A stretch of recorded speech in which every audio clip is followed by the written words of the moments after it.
di sini kita akan ngomongin tentang mengapa penemuan bilangan nol ini penting di matematika.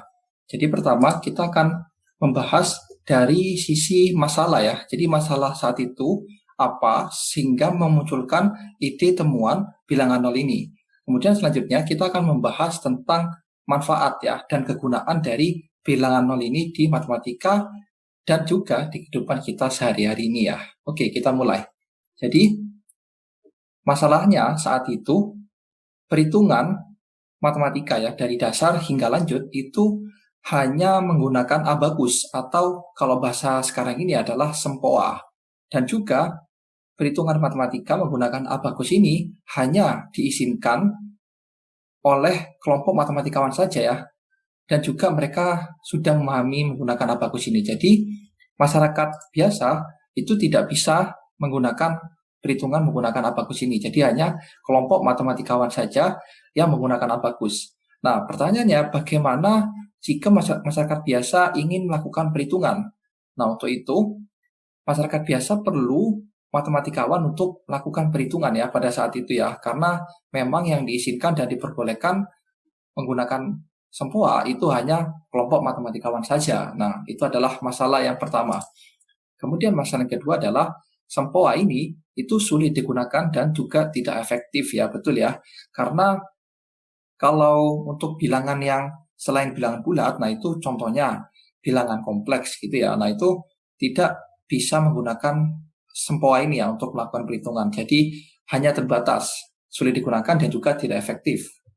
Nah, untuk itu seorang matematikawan India yang bernama Aryabhata itu menemukan sebuah ide ya konsep dot atau titik ini. Nah, konsep dot atau titik inilah yang merupakan cikal bakal penemuan bilangan nol yang akan dikembangkan oleh matematikawan di seluruh dunia sehingga sampai sekarang ini ya. Jadi semua sifat-sifat bilangan nol itu pertama ditemukan oleh matematikawan India yang bernama Aryabhata, yaitu dia menemukan ide dot atau titik ini. Nah, kemudian untuk kegunaannya ya, yaitu adalah pertama menyimbolkan angka. Jadi 789. Nah, saat itu 789 masih ditemukan ya. Nah, kemudian untuk 10, 20, 30, 40 mereka ini masih kesulitan ya.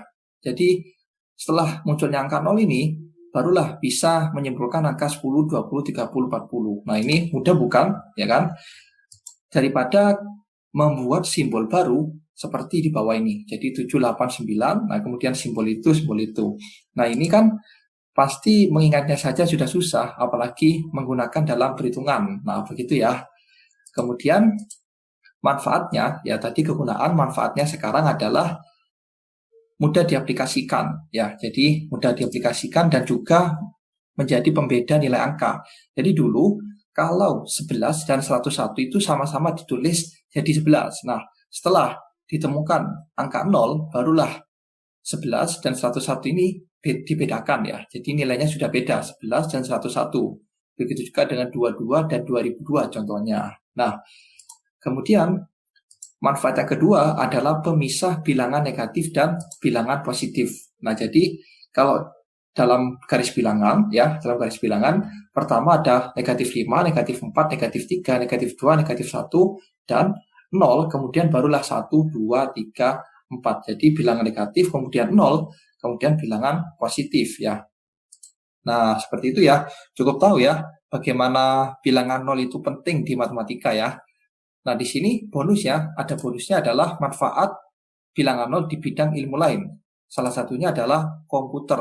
Nah, seperti yang kita tahu, komputer itu hanya memproses sistem bilangan biner saja ya. Jadi 1 dan 0. Nah, bayangkan saja bagaimana jika saat itu bilangan 0 masih belum ditemukan. Pastinya sekarang masih tidak ada komputer ya, karena komputer ini didasari dari bilangan biner tersebut ya, jadi 1 dan 0. Nah, untuk bilangan-bilangan yang lainnya ya, untuk manfaat ilmu bidang lainnya itu sangat banyak ya. Jadi untuk satu video ini tidak cukup ya. Jadi kita akan berjumpa lagi di video selanjutnya.